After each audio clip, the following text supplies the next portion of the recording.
দিনের বেশিরভাগ সময় পড়াশোনা আর বন্ধুদের সঙ্গে কাটলেও রাত হলেই তার আর একটা জগৎ খুলে যেত, অনলাইন গেমের জগৎ। প্রতিদিনের মতো সেদিনও রাত প্রায় 2টো পর্যন্ত গেম খেলেছিল সে।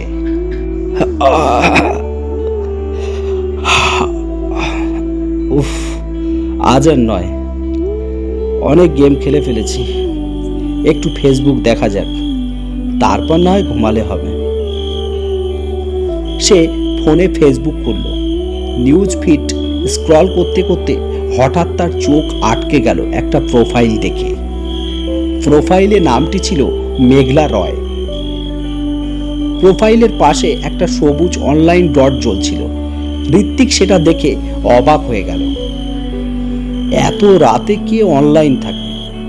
রাত প্রায় 2টো বাজে, তাও একজন মেয়ে। ঋত্বিক কৌতূহলবশত প্রোফাইলটা খুলল। ছবিতে সাদা পোশাক পরা একটা সুন্দরী মেয়ে, কিন্তু অদ্ভুত ব্যাপার, প্রোফাইলে প্রায় কোনো পোস্ট নেই, নেই কোনো বন্ধুদের মন্তব্য, যেন প্রোফাইলটা শুধু অপেক্ষা করছে। ঋত্বিক একটু ভেবে লিখল, হ্যালো। মেসেজটি চলে গেল।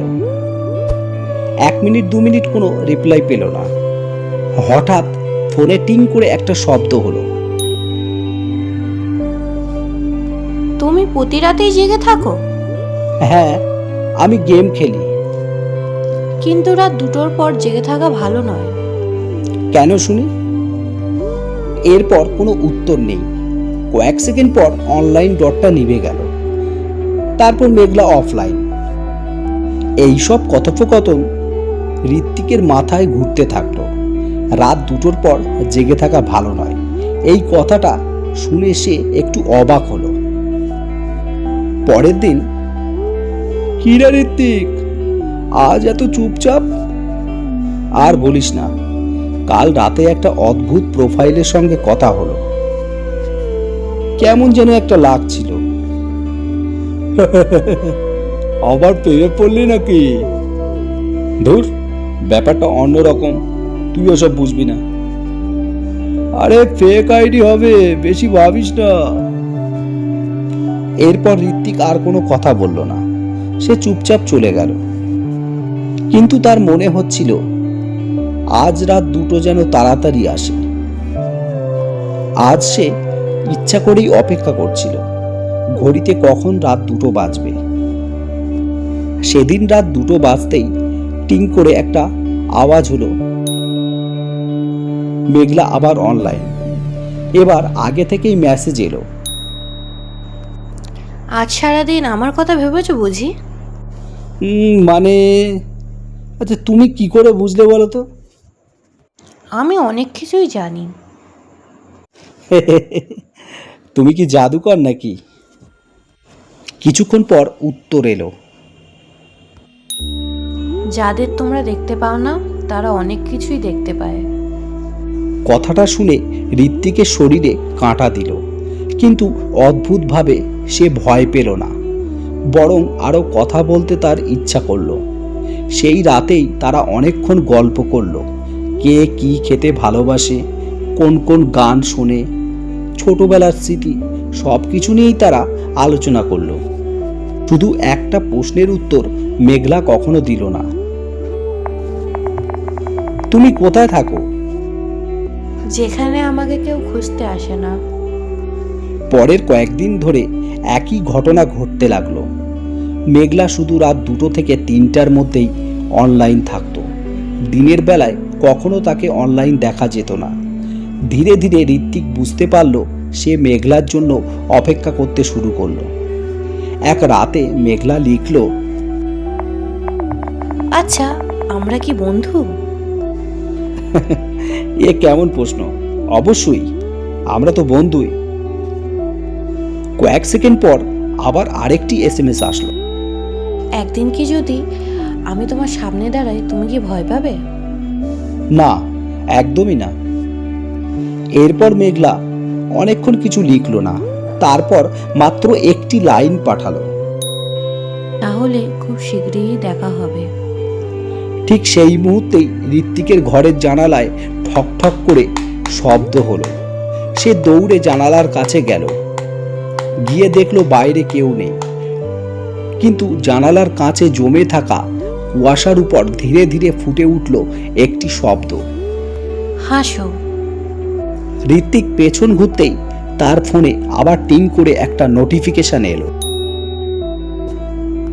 মেঘলা লিখেছে, আমি তো এসেছিলাম। প্রতিদিন রাত 2টো যেন এখন ঋত্বিকের জীবনের সবচেয়ে গুরুত্বপূর্ণ সময়। সারাদিন সে শুধু অপেক্ষা করে কখন রাত হবে, কখন মেঘলা অনলাইনে আসবে। একদিন কলেজ ক্যান্টিনে, কি রে ঋত্বিক, আজকাল তোকে ফোন ছাড়া দেখা যায় না। নিশ্চয়ই ও প্রেমে পড়েছে, হয়তো তোরা যেটা ভাবছিস সেটাই। মেয়েটার সাথে একদিন দেখা কর, শুধু চ্যাট করলেই হবে, কতদিন চ্যাটেই থাকবি। এরপর ঋত্বিক কিছু বলল না, কারণ মনের মধ্যে একই প্রশ্ন, মেঘলা কেন কখনো দেখা করতে চায় না। সেদিন রাত 2টোয় আবার ফেসবুকে একটা নোটিফিকেশন আসলো। আজ খুব ক্লান্ত লাগছে। কেন, কি হয়েছে? অনেক পুরনো স্মৃতিগুলো মনে পড়ছে। ও না, তুমি চাইলে আমাকে বলতে পারো। এরপর কোনো উত্তর এলো না। তারপর হঠাৎ উত্তর আসলো, সব কথা সবাইকে বলতে নেই। ও তার মানে তুমি আমাকে বিশ্বাস করো না? আমি চেষ্টা করছি তোমাকে বিশ্বাস করার। এইভাবে বেশ কিছুদিন কেটে যায়। এরপরে চ্যাট থেকে ফোনে কথা, ফোন থেকে ভিডিও কলের চেষ্টা। কিন্তু আশ্চর্য বিষয়, যখনই ঋত্বিক ভিডিও কল করত, মেঘলা বলতো আজ না, অন্য দিন। একদিন রাতে ঋত্বিক বায়না করলো, মেঘলা আমি তোমাকে দেখতে চাই। এরপর কিছুক্ষণ নীরবতা। তারপর মেঘলা উত্তর দিল, দেখা হলে হয়তো সবই বদলে যাবে। ওসব আমি জানি না, আমি জাস্ট তোমাকে দেখতে চাই। ঠিক আছে, কাল তোমার জন্য একটা উপহার থাকবে, সেটা আগে খুলবে, তারপরেই আমরা দেখা করব। উপহার? কি উপহার? এরপর মেঘলা শুধু একটি লাল গোলাপের ইমোজি পাঠালো, তারপর অফলাইন হয়ে গেল। পরের দিন সারাদিন ঋত্বিকের মন পড়াশোনায় বসলো না। বিকেলে বাড়ি ফিরে দেখে বাড়ির দরজার সামনে একটি ছোট কালো রঙের গিফট বক্স রাখা আছে। কোনো কুরিয়ার নেই, কোনো নাম নেই, শুধু একটি সাদা কাগজে লেখা, শুধু তোমার জন্য মেঘলা। ঋত্বিকের বুক ধকপক ধকপক করে উঠল। সে ধীরে ধীরে বাক্সটা হাতে তুলে নিল। ঋত্বিক তখনও জানতো না এই ছোট্ট উপহারটাই তার জীবনের সবচেয়ে বড় অভিশাপ হয়ে উঠতে চলেছে। সেদিন গভীর সন্ধ্যা, বাইরে টিপটিপ করে বৃষ্টি পড়ছে, ঘরের ভেতর সম্পূর্ণ নিস্তব্ধতা। ঋত্বিকের হাতে তখনও সেই কালো গিফট বক্সটি। অদ্ভুতভাবে তার মনে হচ্ছিল বাক্সটা যেন তাকে খুলতেই বলছে। ধীরে ধীরে সে বাক্সটি খুলতে লাগলো এবং বাক্সের ভিতরে দেখলো একটা রূপার লকেট। লকেটের মাঝখানে একটি ছোট্ট ছবি মেঘলার, আর একটি ভাঁজ করা চিঠি। ঋত্বিক চিঠিটা খুলল। চিঠিতে লেখা আছে, এই লকেটটা সবসময় তুমি তোমার কাছেই রেখো, কখনো কাউকে দেবেও না, আর কখনো ফেলেও দেবে না। আমি খুব শীঘ্রই তোমার সামনে আসব। ঋত্বিক একটু হেসে লকেটটি গলায় পরে নিল। সেদিন রাতে ঘড়িতে যখন 2টো বাজলো, ফেসবুক নোটিফিকেশন এসে হাজির হলো। উপহারটা পেয়েছো? হ্যাঁ, খুব সুন্দর। তুমি যে এইভাবে উপহার দেবে আমাকে, আমি ভাবতেও পারিনি।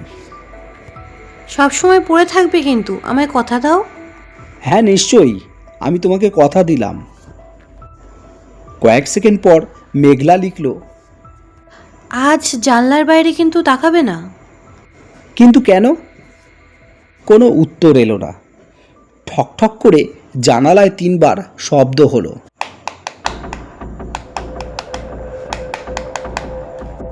ঋত্বিকের বুক কেঁপে উঠল। সে ধীরে ধীরে জানালার দিকে এগিয়ে গেল। পর্দা সরাতেই বাইরে দেখল কেউ নেই, কিন্তু জানালার কাছে জল জমে নিজে থেকেই একটি বাক্য ফুটে উঠল। আমি এসেছিলাম। আতঙ্কে ঋত্বিক পিছিয়ে গেল। ঠিক সেই মুহূর্তে তার ফোনে আবার একটি নোটিফিকেশন এলো। তুমি কথা শোনোনি না? পরদিন সকালে ঋত্বিক যখন ঘুম থেকে উঠল, তার গলায় থাকা লকেটটা অদ্ভুত ঠান্ডা মনে হলো। কলেজে যাওয়ার পথে হঠাৎ তার মাথা ঘুরে গেল। রাস্তা পার করার সময় একটি দ্রুত গতির বাইক প্রায় তাকে ধাক্কা দিয়ে যাচ্ছিল। অল্পের জন্য সে বেঁচে গেল। সায়ন দৌড়ে এসে বলল, তোর কি হয়েছে? আজ সারাদিন তুই কেমন যেন অন্যরকম লাগছে। ঋত্বিক শুধু লকেটটার দিকে তাকিয়ে রইল। তার মনে হচ্ছিল এই লকেটটা পাওয়ার পর থেকেই যেন অদ্ভুত ঘটনাগুলো ঘটতে শুরু করেছে। ওই দিন রাতে ঠিক 2টার সময় মেঘলা আবার অনলাইন এলো। ঋত্বিক তখন মেঘলাকে একটা মেসেজ করে বলল, আচ্ছা এই লকেটটা আসলে কি? এটা শুধু উপহার নয়, এটা তোমাকে আমার সঙ্গে বেঁধে রাখবে। মেসেজটা পেয়ে ঋত্বিকের হাত কাঁপতে শুরু করলো। সে দ্রুত লিখল, আচ্ছা তুমি আসলে কে বলো তো? সত্যিটা জানার সময় এখনো আসেনি। এরপর প্রোফাইলটি অফলাইন হয়ে গেল। ঋত্বিক বুঝতে পারল না সে কি সত্যিই প্রেমে পড়েছে, নাকি ধীরে ধীরে এমন এক অভিশাপের মধ্যে ঢুকে পড়েছে যেখান থেকে আর কখনো বেরানোর কোনো পথ পাওয়া যাবে না। সেই রাতের পর থেকে ঋত্বিকের জীবন যেন ধীরে ধীরে বদলে যেতে লাগলো। প্রথমে সে ভাবছিল সবই হয়তো কাকতালীয়, কিন্তু পরের ঘটনাগুলো তাকে বুঝিয়ে দিল এটা কাকতালীয় নয়। সকালবেলা ঋত্বিক ঘুম থেকে উঠে প্রথমেই গলার লকেটটা খুলতে গেল, কিন্তু অদ্ভুত, যতই টানছে লকেটটা খুলছে না। ঋত্বিক অবাক হয়ে ভাবতে লাগলো এটা কিভাবে সম্ভব। সে আয়নার সামনে দাঁড়িয়ে আবার চেষ্টা করল, কিন্তু কোনোভাবেই খুলল না। হঠাৎ ফিসফিস করে একটা মেয়ের কণ্ঠস্বর, খুলে ফেলো না এটাকে। এমন শুনে ঋত্বিক ভয়ে পিছিয়ে গেল। সেদিন রাত 2টোর সময় সে আবার ফেসবুকে অনলাইন এলো এবং মেঘলাকে SMS করলো, আচ্ছা এই লকেটটা খুলছে না কেন বলো তো? এটা এখন তোমার নয়, তুমি এখন ওর। এটা শোনার পর ঋত্বিকের হাত ঠান্ডা হয়ে গেল। ও মানে কে? মেঘলা কোনো উত্তর দিল না। হঠাৎ বিদ্যুৎ চলে গেল। ঘর তখন অন্ধকার। ঠিক তখনই ঋত্বিকের ফোন নিজে থেকেই অন হয়ে গেল। স্ক্রিনে কোনো অ্যাপ নেই, শুধু একটি ছবি। ছবিটা দেখে তার নিঃশ্বাস বন্ধ হয়ে এলো। ওটা তার নিজের ঘর, আর ছবির এক কোণে ঋত্বিকের পেছনে কেউ একজন লম্বা চুলে ঢাকা সাদা পোশাকে দাঁড়িয়ে আছে। ঋত্বিক ভয়ে ঘুরে দাঁড়ালো। ঘরে কেউ নেই। আবার ফোনের দিকে তাকাতেই ছবিটাও উধাও। তার জায়গায় একটি মেসেজ, আমি তোমার অনেক কাছেই আছি। ঠিক তখনই ঋত্বিকের ঘরের জানালায় ঠকঠক করে শব্দ হতে লাগলো। ঋত্বিক কাঁপতে কাঁপতে দরজা খুলল। বাইরে দেখল কেউ নেই, শুধু মেঝেতে পড়ে আছে একটি শুকিয়ে যাওয়া লাল গোলাপ। ঋত্বিক বুঝতে পারল এটা আর শুধু একটি অনলাইন সম্পর্ক নয়, অদৃশ্য কেউ এখন তার জীবনের প্রতিটি মুহূর্তে ঢুকে পড়েছে। শুকিয়ে যাওয়া গোলাপটা হাতে নিয়ে সারা রাত ঘুমাতে পারেনি ঋত্বিক। তার মনে হচ্ছিল মেঘলা যেন সত্যিই তার আশেপাশে আছে, কিন্তু সে কে, আর কেনই বা ঋত্বিককেই বেছে নিয়েছে? পরদিন কলেজে যখন ঋত্বিক একা বসে মোবাইলে মেঘলার প্রোফাইল খুলছিল, হঠাৎ সায়ন এসে বলল, এই ঋত্বিক, কি খুঁজছিস বলতো? মেঘলা রায়কে। প্রোফাইলটা দেখাস তো। ঋত্বিক ফোনটা এগিয়ে দিল। কয়েক সেকেন্ড চুপ থেকে সায়ন ভ্রু কুঁচকে বলল, কোথায়? এখানে তো এমন কোনো প্রোফাইলই দেখতে পাচ্ছি না। ঋত্বিক অবাক হয়ে গেল। মানে, আমি তো রোজ ওর সঙ্গে কথা বলছি। ভাই, তুই ঠিক আছিস তো? ঋত্বিক নিজের ফোনের দিকে তাকিয়ে দেখল তার কাছে মেঘলার সব চ্যাট আছে, কিন্তু সায়নের চোখে কিছুই নেই। ঋত্বিক বাড়ি ফিরে আবার মেসেজ করলো, মেঘলা, আজ আমার বন্ধু তোমার প্রোফাইল দেখতে পেল না, কেন বলো তো? অনেকক্ষণ পর উত্তর এলো, কারণ আমি শুধু তোমার সঙ্গে কথা বলি। কথাটা শুনে ঋত্বিকে একটু ভয় পেয়ে গেল, সাথে তার কৌতূহল হলো, তুমি আসলে কে? আজ রাত 2টোয় জানালায় থেকো, কিন্তু হ্যাঁ, একা থাকবে কিন্তু। সেদিন রাত 2টো বাজতেই হঠাৎ ঘরের সব আলো নিভে গেল, শুধু জানালার বাইরে চাঁদের ক্ষীণ আলো। ঋত্বিক ধীরে ধীরে পর্দা সরালো এবং দেখল বাইরে একটি মেয়ে দাঁড়িয়ে আছে, সাদা পোশাক পরা, লম্বা চুল, স্পষ্ট মুখটা দেখা যাচ্ছে না। সে ধীরে ধীরে হাত তুলল, তারপর আঙুল দিয়ে ইশারা করলো। এসো। ঋত্বিক যেন সম্মোহিতের মতো দরজা খুলে বাইরে বেরিয়ে গেল, কিন্তু রাস্তায় গিয়ে দেখল কেউ নেই। ঠিক তখনই ফোনে একটা নতুন মেসেজ এলো, তুমি আমাকে দেখতে পাচ্ছ, এর মানে তোমার সময় খুব কম। আরে কিসের সময়? কয়েক সেকেন্ড পর উত্তর এলো, সত্যিটা জানার। ঠিক সেই মুহূর্তেই ফোনের স্ক্রিন নিজে থেকেই বদলে গেল। একটি পুরানো খবরের কাগজের ছবি ভেসে উঠল।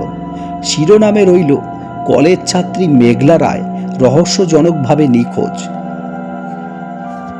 খবরটি দেখে ঋত্বিক স্তব্ধ হয়ে গেল। আরে, এটা আমি কি দেখছি?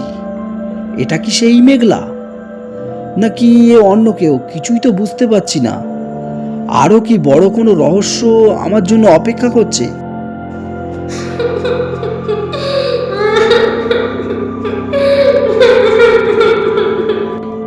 সেই খবরের কাগজের ছবি দেখার পর থেকে ঋত্বিকের মাথায় একটাই প্রশ্ন, মেঘলা যদি সত্যিই নিখোঁজ হয়ে থাকে, তাহলে আমি কার সঙ্গে কথা বলছি?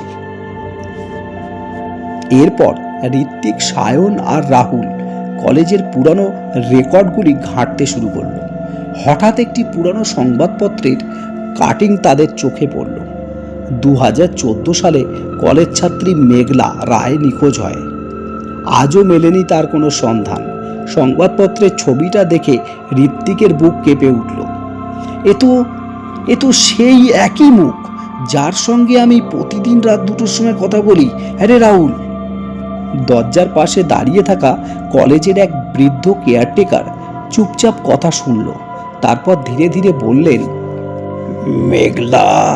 মেঘলা খুব ভালো মেয়ে ছিল, একদিন হঠাৎ হারিয়ে গেল। তারপর থেকে মাঝে মাঝে রাতের বেলা কলেজের পুরানো ব্লকের সামনে একটা সাদা পোশাকের মেয়েকে দেখা যায়। কথাটি শুনে সায়ন ভয়ে চুপ হয়ে গেল।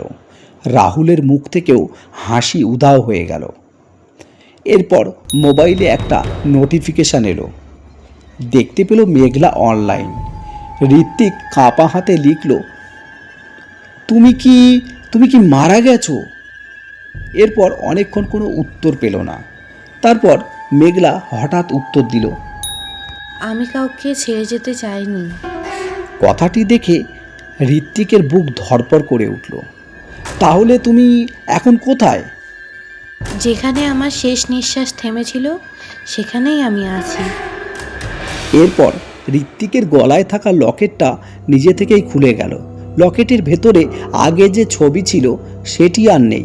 তার বদলে রক্তের মতো লাল অক্ষরে লেখা, আমাকে খুঁজে বের করো। ঋত্বিক আতঙ্কে লকেটটা ফেলে দিতে গেল, কিন্তু লকেটটা আবার নিজে থেকেই তার হাতের মুঠোয় ফিরে এলো। সেদিন রাত 2টোর সময় ঋত্বিকের ফোনে একটি লোকেশন এলো। লোকেশনটি তার নিজের কলেজের পুরনো ব্লক সি। সঙ্গে একটিমাত্র মেসেজ। আগামীকাল রাতে একা এসো, তাহলেই সত্যিটা জানতে পারবে। ঋত্বিক জানতো এই পথে গেলে হয়তো আর ফিরে আসা হবে না। দেরি করো না যেন। রাত তখন 1:55। ঋত্বিক একাই পৌঁছালো কলেজের বহু বছর ধরে বন্ধ থাকা ব্লক সির সামনে। চারপাশে ঘন অন্ধকার, ভাঙা জানালা আর অগাছায় ঢেকে থাকা করিডোর। তার ফোনে আবার একটি SMS এলো। ভয় পেও না, আমি তোমার কোনো ক্ষতি করব না। সত্যিটা জানার সময় এসে গেছে। ঋত্বিক গভীর শ্বাস নিয়ে মরিচা ধরা দরজাটা ঠেলে খুলল। মরিচা ধরা দরজাটা ধীরে ধীরে খুলতে লাগলো যখন ভেতরে ধুলো, ভাঙা বেঞ্চ আর মাকড়সার জাল। হঠাৎ টিং করে ফোনের ফ্ল্যাশ লাইটটা নিজে থেকেই জ্বলে উঠল। আলোর শেষে করিডোরের শেষ মাথায় দাঁড়িয়ে আছে সাদা পোশাক পরা একটি মেয়ে। এবার প্রথমবার ঋত্বিক স্পষ্ট তার মুখ দেখল। সেই মেঘলা, কিন্তু তার মুখে অদ্ভুত বিষণ্ণতা। এসো, আমার সঙ্গে এসো। মুহূর্তের মধ্যে সে অদৃশ্য হয়ে গেল। ঋত্বিক একটি ভাঙা ক্লাসরুমে ঢুকল। ঘরের এক কোণে একটি কাঠের টেবিল, তার উপর ধুলো জমা একটি ডায়েরি, মলাটে লেখা মেঘলা রায়। কাপা হাতে ডায়েরি খুলতেই শেষ পাতায় লেখা ছিল, আমি যাকে বিশ্বাস করেছিলাম সেই আমাকে এই ঘরে এনে বন্দি করেছিল। যদি কেউ এই ডায়েরিটা পড়ে থাকো তাহলে সত্যিটা সবাইকে জানিও। ঘটনাটি শুনে ঋত্বিকের চোখ ভিজে উঠল। এরপরে ধপ করে ঘরের দরজাটা বন্ধ হয়ে গেল। বাতাস হঠাৎ বরফের মতো ঠান্ডা হয়ে উঠল। ঘরের দেওয়ালে একের পর এক হাতের ছাপ ফুটে উঠল, আর তার সাথে একটা কান্না।